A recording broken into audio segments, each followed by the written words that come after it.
The restaurant was quiet in the way expensive places always are. Soft music, low voices, the clink of silverware pretending nothing unexpected ever happens here. Bruce Lee sat relaxed, chopsticks resting lightly between his fingers. Across from him, Muhammad Ali leaned back in his chair, laughing mid-sentence, confidence filling the space like oxygen. Two legends, off the clock, sharing a meal that was supposed to be ordinary. It didn't feel ordinary. Bruce felt it first. Not danger, shift. A change in the room's rhythm. The waiters slowed. Conversations dipped just a little too suddenly. Chairs scraped in places they shouldn't. Bruce's eyes moved without his head turning, cataloging reflections in mirrors, shadows near the bar, the way one man stood blocking the exit a second too long. Ali noticed Bruce go quiet. "What?" Ali asked, smiling. "You see ghosts now?" Bruce didn't answer right away. He placed the chopsticks down carefully. "We're being measured," he said softly. Ali's grin faded, not into fear, but focus. He scanned the room casually, the way a fighter scans a ring. 10 men, spread out, jackets too stiff, hands too calm, confidence borrowed from numbers. Mobsters. One stepped forward, pretending to admire the art on the wall. Another moved near Ali's side, too close for comfort. A third smiled in a way that never reached his eyes. The leader spoke, quiet, polite, wrong. "Gentlemen," he said, "we just want a word." Bruce stood. Ali stood with him. The restaurant went still, and in that silence the mistake became clear. They hadn't surrounded two celebrities. They had cornered two fighters, and the next 25 seconds would erase that misunderstanding forever. The leader's smile held for half a second too long. Bruce saw it. Ali felt it. Different instincts, same conclusion. Ali shifted his weight slightly, chair leg scraping just enough to sound accidental. His hands dropped to his sides, loose, ready. Years in the ring had taught him how violence announces itself before it speaks. The shoulders tighten. The breath changes. Confidence gets loud without words. Bruce stepped a half-pace forward, not aggressive, just enough to break the geometry. Distance is a language, and he had just changed the sentence. "We're eating," Bruce said calmly. "Say it."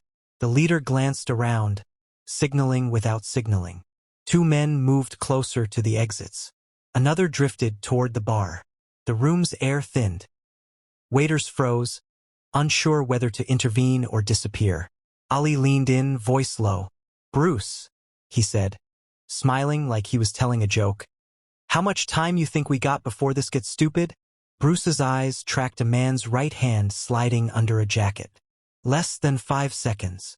Ali nodded once. "Good. I hate waiting." The leader finally spoke. "You boys are famous.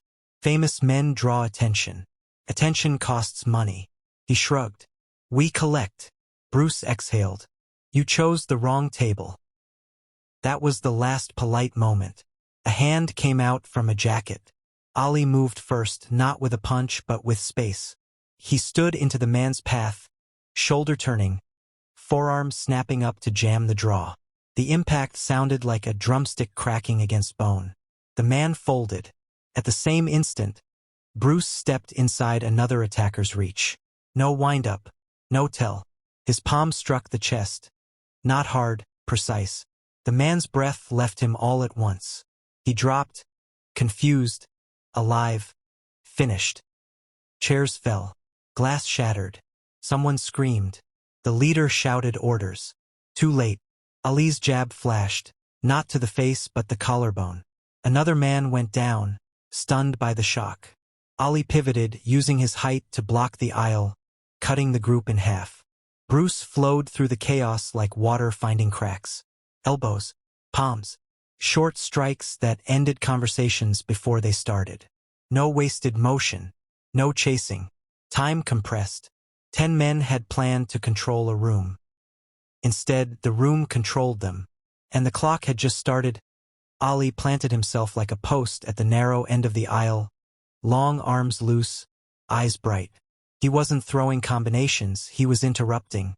A jab to the shoulder, a step to the side, a forearm across a chest. He controlled lanes the way a great boxer controls a ring, turning angles into walls. Bruce did the opposite. He erased walls. Where Ali closed space, Bruce opened it, slipping through gaps that existed for less than a heartbeat. A wrist turned the wrong way. A knee line checked before it rose. A palm found the sternum again, precise enough to empty lungs without breaking bones. Men dropped, not screaming, not bleeding, confused, as if the floor had betrayed them. The leader tried to regroup, shouting numbers that no longer meant anything. One rushed Ali from the side. Ali leaned back just enough, let the punch miss by inches, then tapped the man's jaw with a short, clean shot. Not power, placement. The man sat down hard, stunned by his own momentum. Bruce crossed behind Ali without looking. They didn't speak. They didn't need to. Their rhythms overlapped like practiced musicians improvising. Ali's presence creating pauses, Bruce's timing filling them. A bottle shattered near the bar. Glass sprayed. Bruce stepped through it barefoot, unfazed, because his feet were already where the danger had been. He turned, guided a charging shoulder past his center line, and the attacker ran into empty air, skidding across tile. Someone tried to grab Ali from behind. Ali felt the pressure before the hands closed. He dropped his weight and turned, elbow tight, shoulder rolling forward. The grip broke. The man staggered. Ali's jab kissed the bridge of his nose and ended the idea. Chairs lay on their sides now. The music had stopped. The room had chosen silence. Bruce glanced at the wall clock. Habit, not panic. Seconds mattered. Not because of the men, but because chaos grows legs if you let it. 3 left, Bruce said quietly. Ali smiled. Let's be polite. They were done being polite. The remaining men hesitated, and hesitation is a language fighters understand immediately. Ali took 1 step forward. Not fast. Not threatening. Just enough to let his height and calm fill the gap. You boys picked a bad night, he said, voice easy, almost friendly. Happens. One of them lunged anyway, driven by panic more than courage. Ali's left hand snapped out. Not a full jab, just a touch to the shoulder that turned the man's balance sideways. Ali's right forearm followed, firm and compact, guiding him down. The man hit the floor like he'd missed a step. Bruce was already moving. He didn't chase the last 2. He waited for them to choose. When one tried to circle wide, Bruce slid into the path, closing distance before the idea could become action. A short elbow to the chest, controlled, exact, emptied the lungs. The man folded, eyes wide, fighting for air that would return in seconds, but not in time to matter. The final one froze. He looked at the bodies on the floor, at the overturned tables, at the way the room seemed to bend around the 2 men standing in the middle of it. One tall and relaxed, the other compact and impossibly calm. Ali tilted his head. You good? The man nodded frantically and backed away, hands up, palms open. He didn't run. He didn't need to. The message had landed. Bruce scanned the room once more. Exits, corners, reflections. Nothing moving that shouldn't be. He nodded to Ali. It's over. Ali checked his watch. About 25 seconds, he said. You were right. Sirens sounded in the distance. Someone had found their voice. Ali pulled his chair upright and sat, smoothing his jacket like nothing had happened. Bruce picked up his chopsticks, inspected them for a beat, and sat as well. A waiter approached, trembling. Gentlemen, are you all right? Bruce smiled gently. Yes, please bring the bill. Ali chuckled. And a new table. The waiter nodded and fled. On the floor, the men groaned, learning the cost of borrowed confidence. Around them, diners stared, not cheering, not clapping, just absorbing the reality that some problems end when they meet the wrong people. Outside, the night went on. Inside, the lesson settled. The police arrived quickly, lights washing the restaurant in red and blue. Officers moved with practiced caution, hands hovering near holsters, eyes darting from the overturned tables to the men on the floor. then finally to Bruce Lee and Muhammad Ali sitting calmly as if the evening had merely paused. Ali stood first, hands visible, voice smooth. "Evening, officers. Looks like we missed dessert." One cop blinked, unsure whether to laugh or take notes. Another knelt beside one of the fallen men, checking breathing, checking pulses. All alive, all conscious, all embarrassed. Bruce answered questions simply. No speeches, no drama. They approached us. We defended ourselves. It ended quickly. "How quickly?" an officer asked. Ali glanced at his watch again. "Half a minute, give or take." That answer earned a look. Half disbelief, half respect. Witnesses filled in the gaps. Waiters, diners, a couple who had been celebrating an anniversary now recounting how the room had shifted, how the fight seemed to happen between heartbeats. The officers exchanged glances.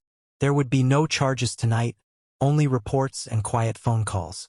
When it was done, the restaurant owner apologized profusely, comped the meal, and offered anything else they needed. Ali shook his hand warmly. "You're good. Just bad timing." Outside, the cool air felt clean after the heat of chaos. Sirens faded. Traffic hummed. The city resumed its rhythm as if nothing had happened. Ali laughed, deep and relieved. "You know what gets me?" he said.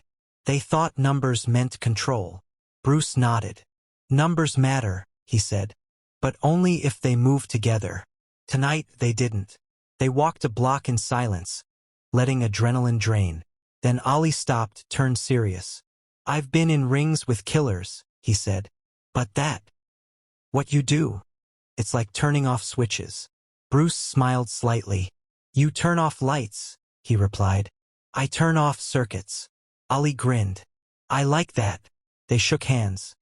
Not the public kind, but the quiet kind fighters share when they recognize something real. Dinner had turned into a nightmare, but the night ended with clarity. They stopped under a streetlight, the glow cutting sharp lines across the pavement. Ali rolled his shoulders, loosening them the way he did between rounds. "You know," he said, "people think boxing is all fists. They forget it's feet, timing, space. Same as what you do." Bruce nodded. "Different language. Same grammar."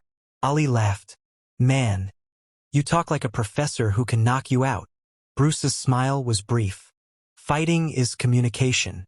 Most people just shout." Ali considered that as a black sedan passed, tires hissing on wet asphalt. "Back there," he said, "I wasn't trying to hurt them. I was trying to stop them." "That's why it worked," Bruce replied. "Intent leaks. They felt yours." Ali raised an eyebrow. "You saying they felt yours too?" "No," Bruce said calmly. "They felt their own mistake." They resumed walking. A few blocks later, Ali broke the silence. "You ever think about what would have happened if one of them had a knife?" Bruce didn't hesitate. "One of them did." Ali stopped. "Which one?" "The one near the bar. Inside pocket. He never committed." Ali let out a low whistle. "And you were barefoot." "Better feedback," Bruce said. Ali shook his head, half amazed, half amused. "You don't fight like you're trying to win," he said. "You fight like you're trying to end a problem before it exists."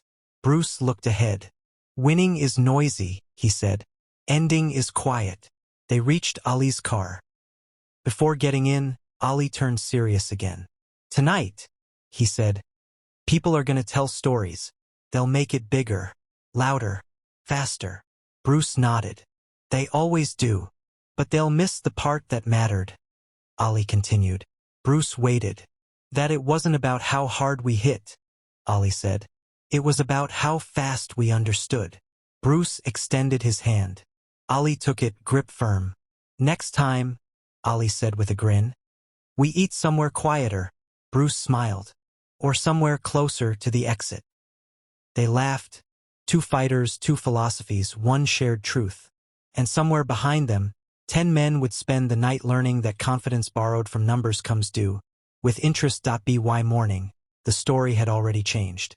It always does. 10 men became 20. 25 seconds became 5. A quiet restaurant became a battlefield. Bruce read none of it. He never did.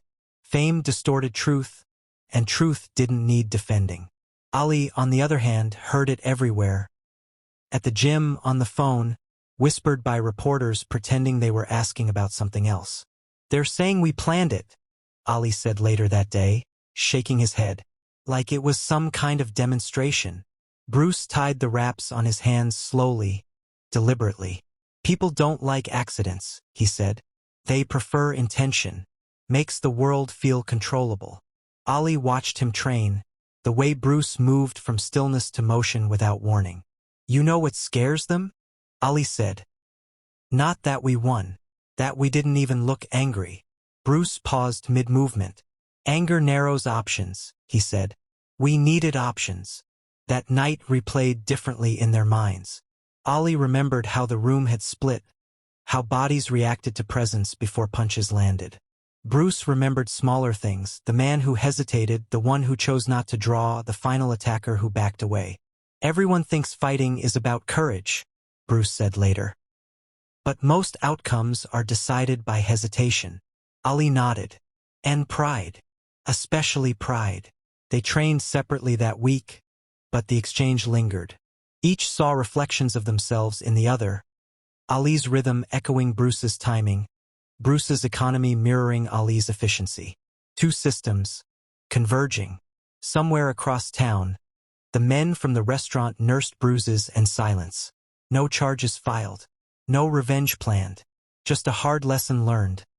Not all strength announces itself. And not all dinners end at the table. A week later, they met again. This time not by accident. Ali's gym smelled like canvas, sweat, and discipline. The ring sat at the center like an altar, ropes worn smooth by years of ambition. Bruce stood just outside it, barefoot again, hands relaxed, eyes taking everything in. Ali shadowboxed lightly, fast for a man his size, feet floating. He stopped and looked at Bruce. "You know," he said, "I keep thinking about that night. Not the fight, the before." Bruce tilted his head. The moment when it could still go either way. "Yeah," Ali said.